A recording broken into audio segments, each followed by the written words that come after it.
Saudara-saudara yang dikasihi Tuhan, semoga hari ini lebih baik dari hari kemarin. Salam sejahtera dan salam sehat bagi saudara-saudara semua. Dalam keadaan apapun kita yakin dan percaya bahwa Tuhan telah membuat hari ini lebih baik dari hari kemarin. Dan kita yakin hari esok akan lebih baik dari hari ini. Hari-hari yang telah kita lalui memang banyak diwarnai dengan pelbagai musibah. Ada gempa bumi di Sulawesi Barat, ada banjir di Kalimantan Selatan, ada banjir bandang di Puncak Bogor, Gunung Semeru yang mengalami erupsi. Tidak sedikit anggota masyarakat mengalami banyak kehilangan, baik harta, benda, terlebih kekasih hati mereka. Mungkin di antara kita menyimak Sapa Gembala juga ada yang mengalaminya. Tapi kita yakin dan percaya Tuhan telah membuat hari ini jauh lebih baik dari hari kemarin. Adakah musibah dapat mendatangkan kebaikan untuk kita? Pasti kita semua berpandangan sama. Tidak ada satupun di antara kita yang mengharapkan musibah terjadi. Sebab sebuah musibah lebih banyak mendatangkan air mata dan kesusahan. Namun musibah terjadi begitu saja dan tidak ada jalan lain bagi kita untuk memandangnya sebagai sebuah realita yang harus dihadapi. Bagaimana kita menghadapi kenyataan bahwa kita kehilangan rumah, harta benda, bahkan mengalami kehilangan orang-orang yang kita cintai.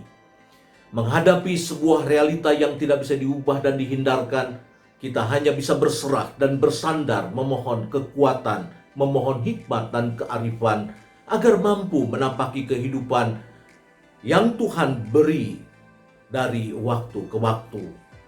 Ketika banyak korban bencana mengalami banyak kehilangan dan hanya dapat bersandar dan berserah kepada Tuhan, pada saat inilah kita yang tidak mengalami bencana dipanggil untuk menempatkan diri sebagai bagian dalam kehidupan saudara-saudara, turut berempati atas kehilangan yang mereka alami dan menyatakan perbuatan Allah bagi mereka itu perbuatan yang Tuhan kehendaki.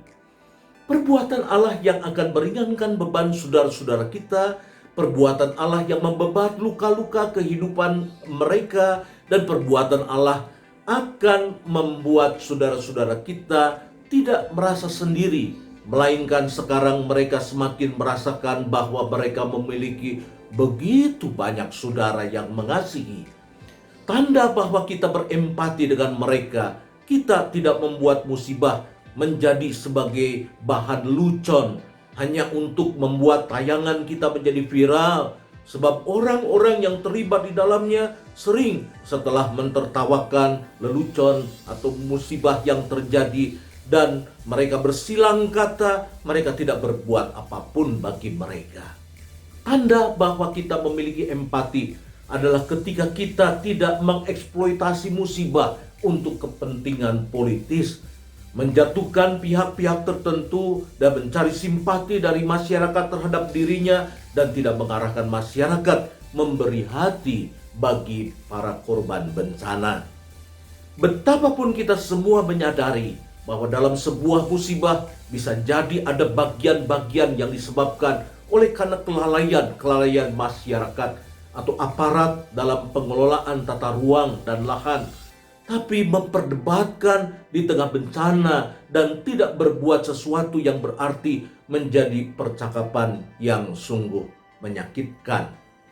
Orang-orang yang berempati adalah orang-orang yang memberi hati dan memberi dukungan bagi lembaga-lembaga yang turut ambil bagian dalam memberikan pertolongan di lokasi bencana. Baik lembaga-lembaga kemasyarakatan, lembaga-lembaga pemerintahan, lembaga-lembaga keagamaan.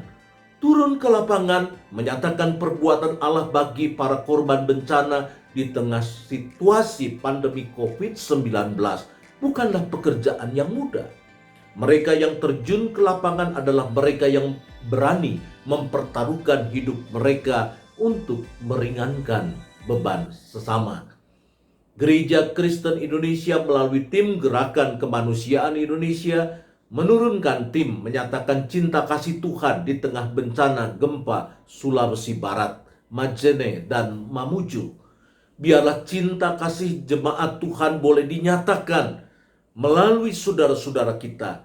Dan kita juga berdoa bagi tim Gerakan Kemanusiaan Indonesia yang terjun di lapangan dan juga lembaga-lembaga lainnya agar ada dalam naungan kasih setia Tuhan.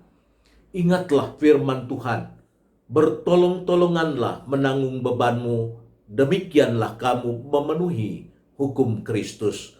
Galatia 6 ayat yang kedua. Amin.